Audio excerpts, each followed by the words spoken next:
नमस्कार, आप देख रहे हैं सिंहासन और आपके साथ में विजेंद्र सोलंकी। फर्स्ट इंडिया लगातार चुनावी अपडेट के अंदर सबसे आगे रहा और सबसे पहले आपको अपडेट किया है।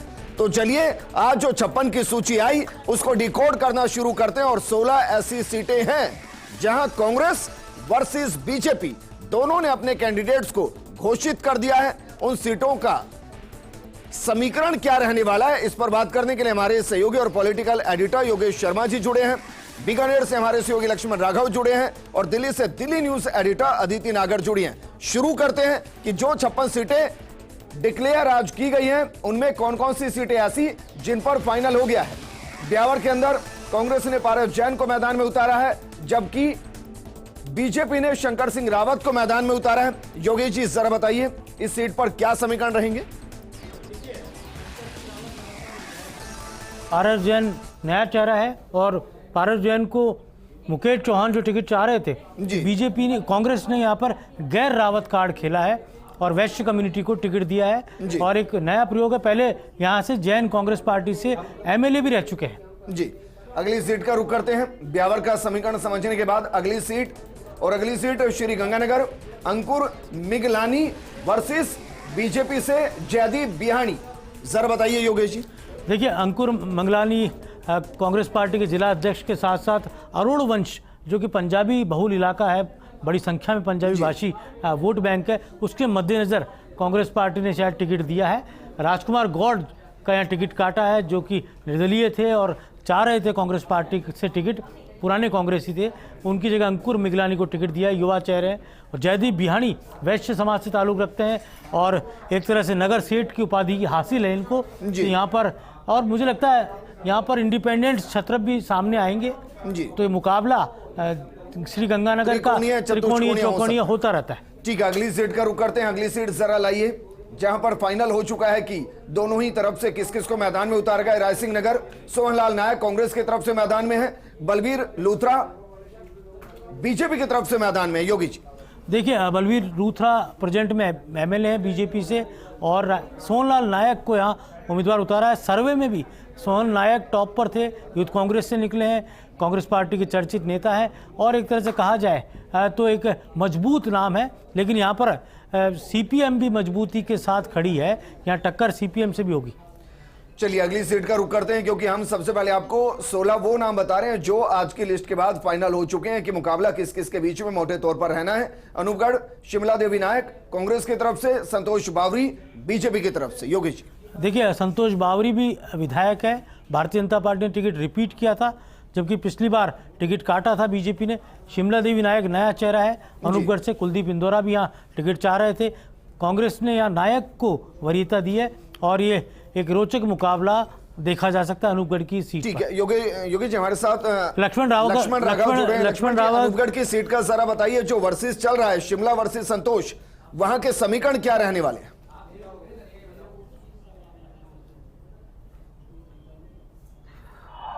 देखिए विजेंद्र, शिमला नायक जो है लगातार मेहनत कर रही थी, इनके जो पति हैं वो जुडिशरी में हैं, तो स्वाभाविक तौर पर जिस तरह का यहाँ पर माना जा रहा था कि एक नया फेस लाने की कोशिश वो हुई है। लेकिन मैं विजेंद्र पहले इस पर आ जाता हूँ, जो आज चौथी सूची आई है, 7 नाम यहाँ पर आए हैं और सबसे खास बात विजेंद्र मैं बता रहा हूँ कि यहाँ पर कांग्रेस ने नए चेहरों को मौका दिया है। चाहे आप बीकानेर ईस्ट की बात कर लें, चाहे आप लूणकरणसर की बात कर लें, चाहे आप श्री गंगानगर की बात कर लें, तो ये वो सीटें हैं जहां पर नए चेहरों को मौका दिया है। आज की 56 की सूची में मैं आपको बता दूं 11 विधायकों के टिकट काटे गए हैं, 11 विधायकों को रिपीट किया गया है, 6 विधायकों के टिकट काटे गए हैं। तो यहां यदि हम देखें इस संभाग में बात करें तो यहां कुछ ऐसा नहीं हुआ है।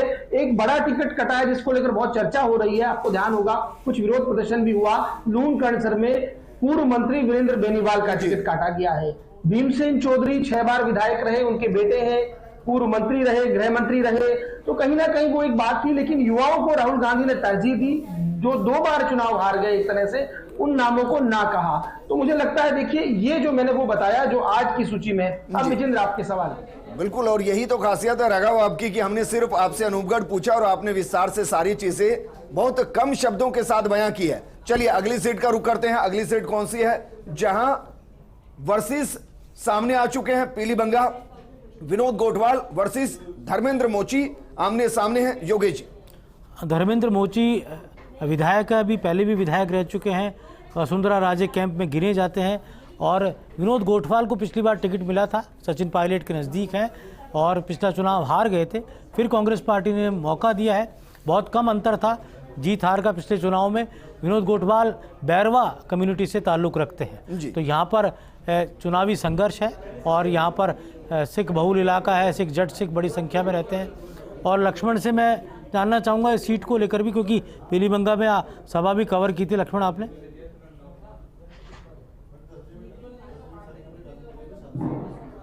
बिल्कुल योगेश, आप बिल्कुल ठीक कह रहे हैं। 278 मतों का अंतर था, विनोद गोठवाल और धर्मेंद्र मोची के बीच मुकाबला था। निश्चित तौर पर देखिए, ये माना गया था कि विनोद गोठवाल थोड़े अनलक्की रहे क्योंकि अंतर बहुत ज्यादा नहीं था। पहले ये बात थी कि पायलट कैंप के बहुत नजदीक हैं, दूसरी तरफ धर्मेंद्र मोची पहले भी विधायक रहे हैं, लगातार सक्रिय थे, सीपी जोशी के टच में थे, तो ये तो समीकरण टिकट के हुए। लेकिन आप जो कह रहे हैं बिल्कुल ठीक कह रहे हैं कि चुनाव यहाँ बहुत टाइट रहने वाला है। एक तरफ निश्चित तौर पर जो अगर हम कास्ट इक्वेशन, सुरक्षित सीट पर भी जो कास्ट इक्वेशन है उसको अलग अलग तरीके से देखा जाता है, मोची गोठवाल का एक अलग अलग तरीके से इसे लिया जाएगा। लेकिन मुझे लगता है कि एक बात जो होगी, कांग्रेस प्रत्याशी के साथ वो सरकार की योजनाओं के साथ जाएंगे, तो दूसरी तरफ धर्मेंद्र मोची जो है सरकार की एंटी इनकम्बेंसी की बात करेंगे। लेकिन मैं आपको बताऊं योगेश, खुद विधायक है तो उन पर भी ये बात लागू होगी, तो निश्चित तौर पर बड़ा क्लोज मुकाबला होने वाला है। आप ठीक कह रहे हैं। ठीक है। और लक्ष्मण भाई, हम तो उस स्टेट के अंदर है जहां एक वोट से हारकर विधायक भी नहीं बनते, मुख्यमंत्री भी नहीं बन पाते हैं, ऐसे भी अलग की रहे हैं। चलिए आगे बढ़ते हैं और अगली सीट का रुख करते हैं। अगली ईस्ट यशपाल गहलोत वर्सेस सिद्धि कुमारी, और इसमें शायद कोई कंफ्यूजन था नहीं। योगेश जी, देखिए सिद्धि कुमारी लगातार चुनाव जीत रही है, अभेद्य दुर्ग की तरह है बीकानेर का ईस्ट का ये रण, और यशपाल गहलोत माली समुदाय से आते हैं। डबल एम फैक्टर कितना काम करेगा इस सीट पर लक्ष्मण बखूबी बता पाएंगे। और यशपाल गहलोत को पिछली बार भी टिकट मिला था, अंतिम समय कट गया था, वो सीट थी बीकानेर पश्चिम, अब की बार बीकानेर पूरब से है। और सिद्धि कुमारी राजघराने से ताल्लुक़ रखती है। किस तरह का मुकाबला होगा लक्ष्मण, इस बारे में थोड़ा सा डिटेल से बताएं।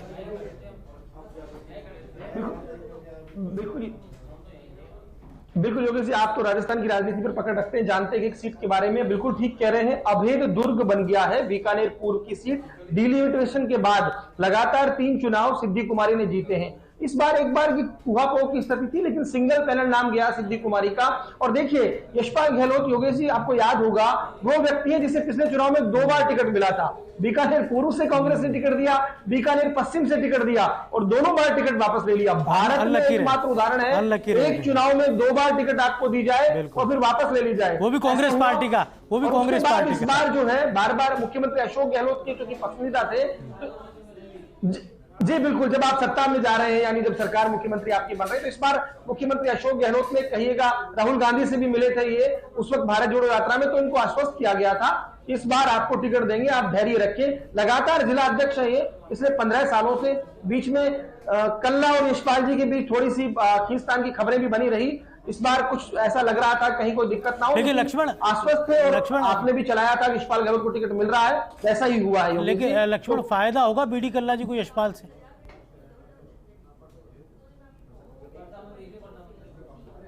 कल्ला साहब को फायदा होगा यशपाल गहलोत? देखिए इस सवाल का जवाब अभी भविष्य के गर्भ में छिपा हुआ है। ये ठीक कह रहे हैं आप ठीक कह रहे हैं। अगर इक्वेशन को समझे तो फायदा होगा। माली वोट पश्चिम में बड़ी महत्वपूर्ण भूमिका निभाते हैं, लेकिन इक्वेशंस जो है उतनी अच्छी नहीं है। ठीक है, आगे बढ़ते हैं, अगली सीट का रुख करते हैं। अगली सीट जरा चलाइए, कहां कांग्रेस और बीजेपी दोनों की तरफ से फाइनल हो गए हैं। सुमित गोदारा लूणकरणसर से कांग्रेस ने डॉक्टर राजेंद्र मूंड को उतारा है, जिसका जिक्र मेरे सहयोगी लक्ष्मण राघव कर भी रहे थे कि यहां से वीरेंद्र बेनीवाल का टिकट काटा गया है। लक्ष्मण योगेश जी, सुमित गोदारा लगातार विधायक हैं और सुमित गोदारा भी पॉलिटिकल फैमिली से आते हैं। रामचंद्र चौधरी इनके ससुर लगते हैं, वो कांग्रेस के नेता हैं। और यहाँ पर राजेंद्र मूंड जो प्रदेश कांग्रेस के सचिव हैं और सबकी पसंद थी, लेकिन वीरेंद्र बेनीवाल का टिकट कटना बहुत अचरज भरा है। जो गृह राज्य मंत्री रहे, परिवहन मंत्री रहे गहलोत सरकारों में, और लूणकरण सर अपने आप में उस परिवार के कारण जाना जाता था। राजेंद्र मूंड एक नए चेहरे पर कांग्रेस पार्टी ने भरोसा दिलाया। दोनों जाट चेहरे हैं। सुमित गोदारा कॉन्वेंट से पढ़े हुए हैं, अंग्रेजी भाषी हैं, और राजेंद्र मूंड सरल सौम्य व्यवहार इनका रहता है। ठीक है लक्ष्मण, एक लाइन में कमेंट कीजिए, जानकारी तो आपको होगी कि क्यों कटा है वीरेंद्र बेनीवाल का टिकट? देखिए बिल्कुल सुमित गोदारा एक बार के विधायक है, एक चुनाव वो हार गए थे, यानी इस बार दूसरी बार वो विधायक बनेंगे, जीतते हैं तो टिकट कटने का बड़ा कारण रहा कि 2 बार हार को जो है लिया गया। साथ ही साथ एज फैक्टर को भी इसमें साधा गया है और नया चेहरा तलाश रहे थे, इसलिए राजेंद्र मूड के साथ गया। इसमें एक इक्वेशन हो रहा है, हरीश चौधरी लॉबिंग कर रहे थे, आईवाईसी इंडियन यूथ कांग्रेस ने टिकट के लिए इनका नाम दिया था, तो वो एक बड़ा फैक्टर रहा। इसी वजह से भीमसेन चौधरी की लेगेसी जो है कांग्रेस में एक और बात है लक्ष्मण, एक और बात है, प्रदेश कांग्रेस अध्यक्ष गोविंद सिंह डोटासरा भी राजेंद्र मूड के जबरदस्त पक्ष में थे, ये फैक्टर भी रहा। जी ठीक है, लेकिन वीरेंद्र बेनीवाल जी कांग्रेस के वरिष्ठ नेता हैं, हो सकता है कि भविष्य में कांग्रेस ने उनके लिए कुछ अच्छा सोच कर रखा हो। लक्ष्मण, अगली सीट पर कहां किसके बीच में मुकाबला जो इन 16 सीटों के बीच तय हुआ है? जरा देखिए, रफीक मंडेलिया चूरू से और हरलाल सहारण बीजेपी से है, क्योंकि तारानगर राजेंद्र राठौड़ शिफ्ट हो गए हैं।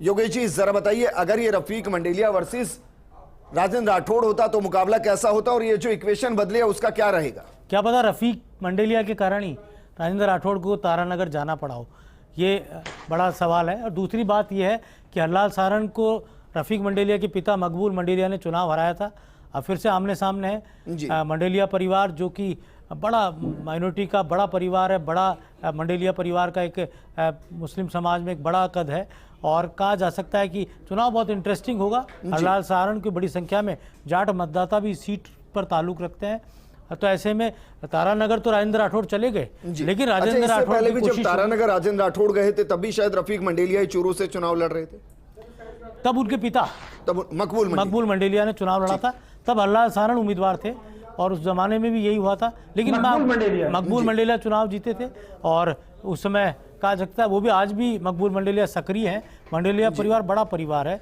चूरू की राजनीति के एक तरह से कांग्रेस के पिलर है। ठीक है, दिल्ली से हमारी सहयोगी दिल्ली न्यूज एडिटर अदिति नागर जुड़ गई हैं। अदिति, डिकोड करने की कोशिश कर रहे हैं, इन 56 सीटों में से 16 सीटें ऐसी है जहां तस्वीर साफ हो गई है कि बीजेपी से कौन है और कांग्रेस से कौन है, इस पर अपनी टिप्पणी कीजिए। दूसरा ये कि बसपा से जो कांग्रेस में आए, एक संदीप यादव को छोड़ दें तो सबको टिकट मिल गया है। अब संदीप यादव को मैं अनलक्की कहूं कि अभी तक टिकट नहीं मिला या टिकट कट गया, या मैं लक्की कहूं कि जहां से वो टिकट मांग रहे थे वहां से अभी तक कांग्रेस ने टिकट किसी को दिया नहीं है।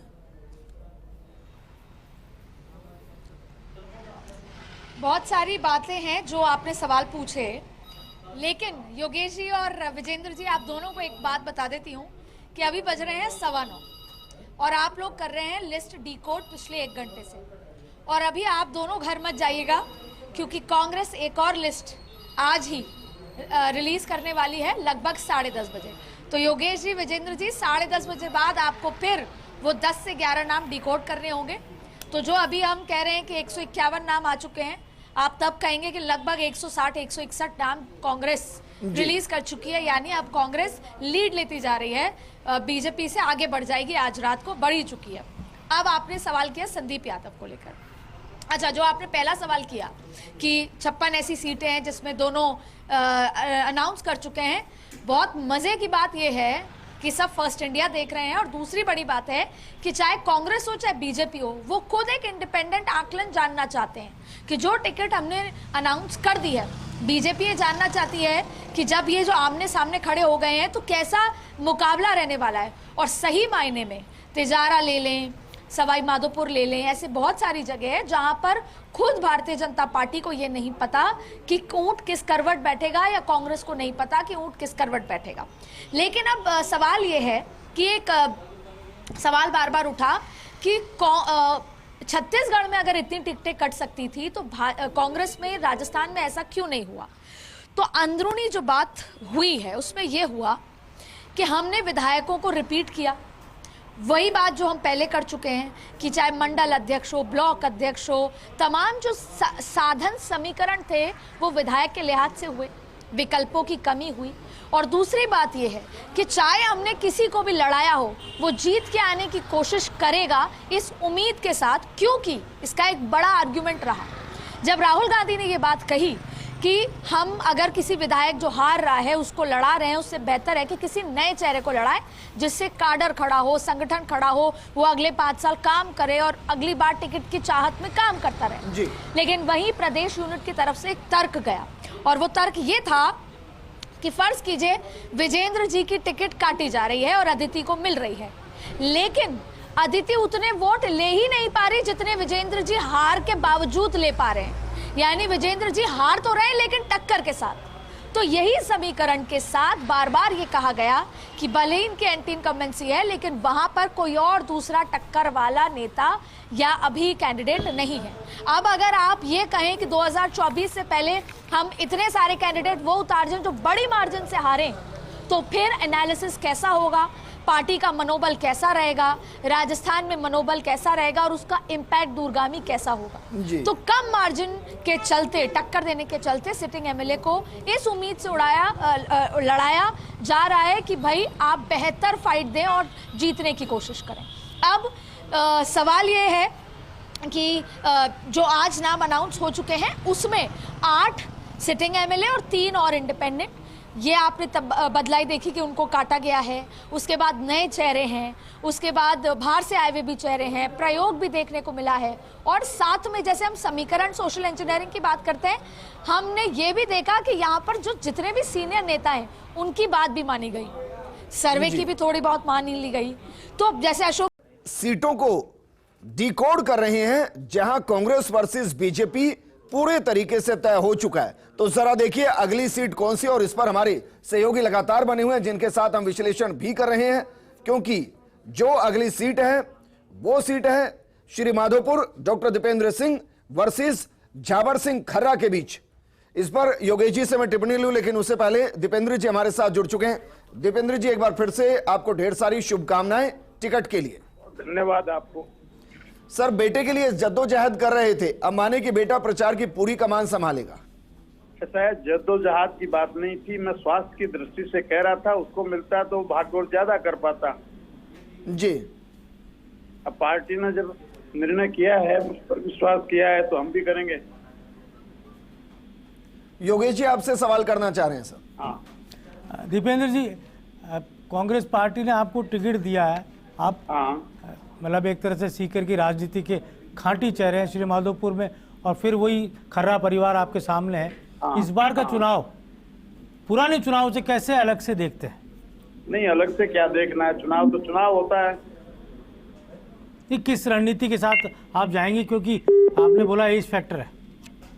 नहीं, वो थोड़ा सा मैं एज फैक्टर नहीं है, मैंने एज का कभी नाम नहीं लिया। मैंने कहा स्वास्थ्य की दृष्टि से, मैं पिछले दिनों बीमार रहा ना जी, उस नाते मैंने कहा था कि इतनी भागदौड़ नहीं कर पाऊं, इसलिए मेरी बजाय बालेंदु को दे दो, नए लोगों को मौका मिल जाए। लेकिन पार्टी ने विश्वास किया है, मुझे आदेश दिया है, तो मुकाबला करूंगा। अभी सेहत कैसी है सर आपकी? वैसे बीमारी तो नहीं है, थोड़ी कमजोरी है, लेकिन ठीक है। ठीक है दीपेंद्र जी, शुक्रिया हमारे साथ जुड़ने के लिए। राजीव गौड़ हमारे साथ बने हुए हैं। राजीव, जरा बताइए जोधपुर संभाग के समीकरण इस लिस्ट के बाद क्या कुछ बन रहे हैं, और एक सीट है बाली, पुष्पेंद्र वर्सेस बद्रीराम जाखड़ जी की, तो जरा बताइए उस सीट के समीकरण भी क्या रहेंगे?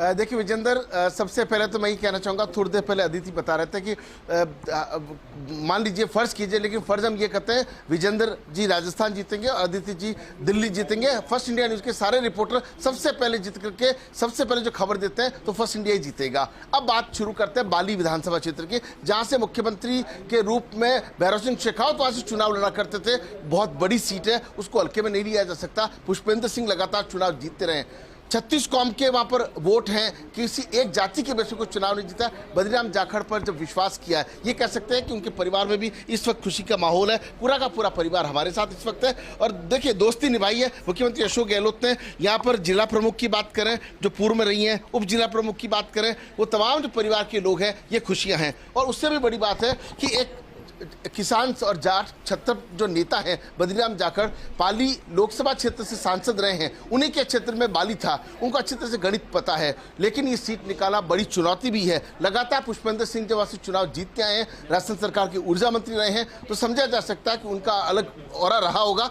एक तो ये बड़ी बात है। दूसरी, आज अगर बात करें, जोधपुर के अंदर 2 सीटें और डिक्लेयर हुई हैं। भोपालगढ़ से गीता बर्बर को लड़ाया गया है चुनाव, जिससे टिकट दिया गया है। और चूंकि गीता बर्बर की मां पहले बार चुनाव लड़ चुकी है, हार चुकी थी, लेकिन अब जो समीकरण है, चूंकि पिछले पुखराज गर्ग आरएलपी से वहां से जीते थे, तो चुनौती कम नहीं, क्योंकि आरएलपी ने फिर उनको चुनाव मैदान बताया। और अभी भाजपा का तो टिकट डिक्लेयर होना बाकी है। और एक और सीट अगर बिलाड़ा की बात करें, हीरालाल मेघवाल जो है उनका टिकट कट चुका है। वो देहात कांग्रेस के अध्यक्ष थे, लेकिन उनकी रिपोर्ट ठीक नहीं थी। उस लिहाज से मोहनलाल कटारा जमीनी स्तर से जुड़े हुए जो प्रत्याशी है, उनको कांग्रेस के नेता उनको प्रत्याशी बनाया गया। लेकिन बड़ी बात यह है कि जोधपुर संभाग में मुख्यमंत्री अशोक गहलोत चाहे अकाल के दिनों में उनसे जुड़े रहे हैं, तो उनको एक एक सीट का समीकरण पता है। छोटे से एक बार जल्दी से बात कर लेते बद्रीराम जाखड़ की जो धर्मपत्नी है, क्योंकि बद्रीराम जाखड़ बाली है, उनसे बात करते हैं। कैसा लगता है आपके घर धनी को टिकट मिल गया है? बहुत अच्छा लगता है। कितना विश्वास जीत का? बहुत घना वोटों जीतेला। पहला पुष्पेंद्र जी जय ना तो 2 लाख वोटों से जीता। हमके पुष्पेंद्र जी राणावत है तो हमके 4 जीतेला। तो देखिए, क्या कैसे आप उनकी पुत्री, कितनी खुशी हो रही है? हमें बहुत खुशी हो रही है। सबसे पहले तो मैं जितने उम्मीदवार है, कांग्रेस पार्टी ने जिसको भी उम्मीदवार बनाया, मैं उन्हें बहुत बहुत बधाई देती हूँ। और साथ ही ईश्वर से दुआ करती हूँ कि सभी भारी मतों से जीते। और उससे भी बड़ी बात कि आदरणीय पिताजी को बाली से टिकट दिया गया है, तो पार्टी ने उन पर विश्वास किया और वो पार्टी के विश्वास पर पक्का खरा उतरेंगे, ये मैं दावे के साथ कहती हूँ। आप बहुत सीनियर नेता हैं, क्या कहते हैं, कितना विश्वास जीतने का? ऐसा है, बद्रीराम जी जाखड़ जमीन से जुड़े हुए आदमी हैं और बद्रीराम जी जाखड़ ने जो कांग्रेस में अशोक जी के साथ में भूमिका निभाई है, इनको बहुत सिलेक्ट करके हॉट सीट पर बाली में जो टिकट दिया है, इसके लिए हमारी तो शुभकामना परिवार के और हमारे समाज की सबकी है ही। और मैं उस एरिया में खुद वहाँ भागीदारी निभा चुका हूँ। आगे वोट सीट इस तरह की है कि उसमें समीकरण अलग अलग है, परंतु हमें आशा है कि उस समीकरण को हम चेंज करके। तो देखिए, समीकरण बदलने की बात विजेंद्र इन्होंने कही है। परिवार के जो यूथ हैं तमाम, सब भले इंग्लिश मीडियम में पढ़ते हो, लेकिन अपने दादा की खुशी, अपने नाना की खुशी जिस तरीके से देख रहे हैं, तमाम परिवार के लोग हैं। ऐसे में स्वाभाविक भी चुनौती के साथ साथ में कम से कम खुशी इस बात की है कि बद्रीराम जाखड़ जो है वो नैया पार लगा दें। लेकिन सबकी जो नजर है अन्य जो हॉट सीट है उससे बाली पर भी रहेगी, क्योंकि भैरव सिंह शेखावत वही से चुनाव जीतकर मुख्यमंत्री बना करते थे। जी बिल्कुल राजीव, वापस आपके पास आएंगे, क्योंकि जिस तरीके से आपने पूरी सीटों को एक बार में ही वाइंड अप किया है, इतनी आसानी से हम छोड़ेंगे नहीं आपको। लेकिन भंवर सिंह हमारे साथ जुड़े हैं कोटा से। भंवर, जरा बताइए कौन कौन सी सीटें आपके वहां पर डिक्लेयर हुई और क्या वाकई में बोलने की कीमत चुकानी पड़ती है?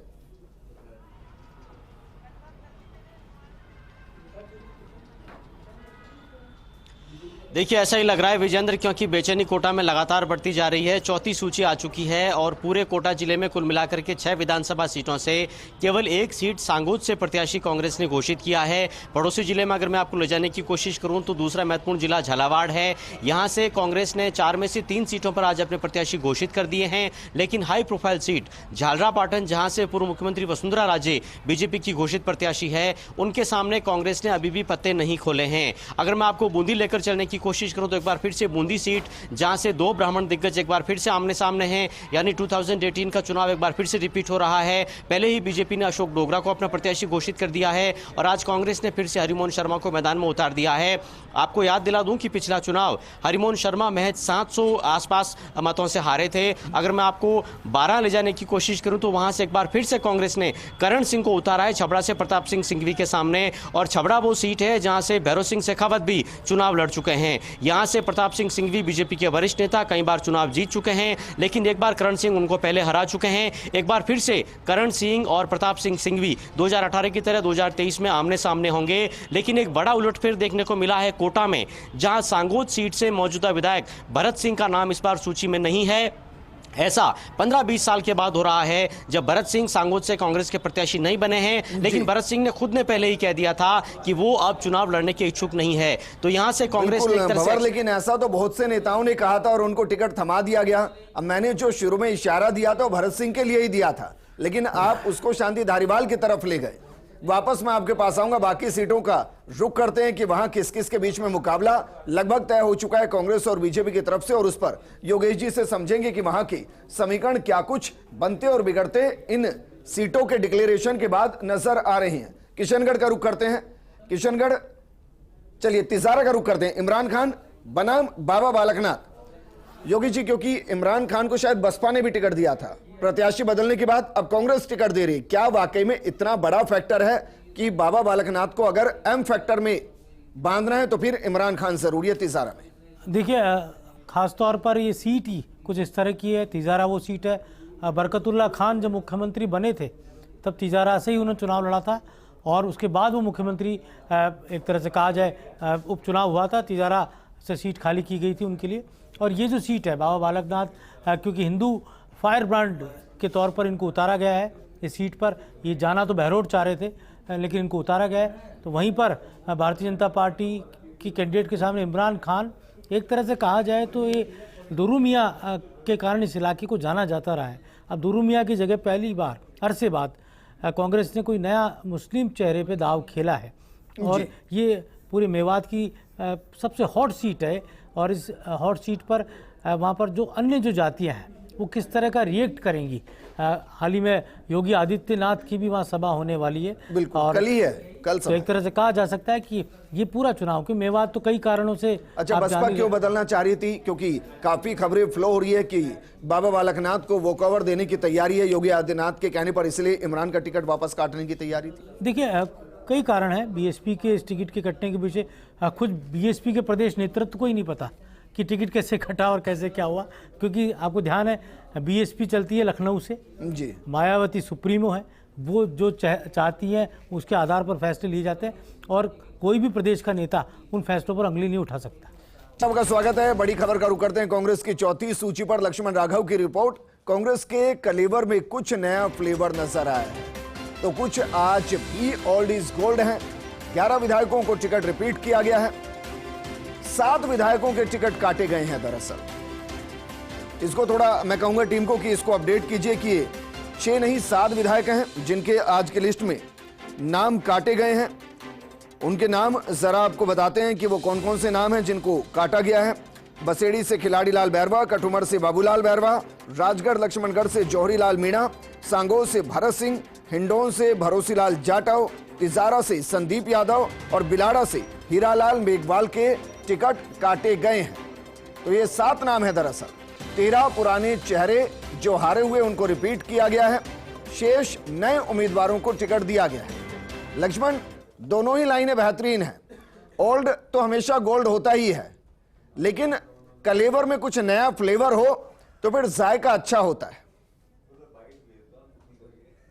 देखिए विजेंद्र, ठीक कह रहे हैं आप कि नया फ्लेवर भी है, खास तौर पर योगेश जी समझते हैं और आप भी बहुत समझ रहे हैं इस बात को। दक्षिणी राजस्थान की जो सीटें हैं वहां कुछ नए चेहरे दिख रहे हैं।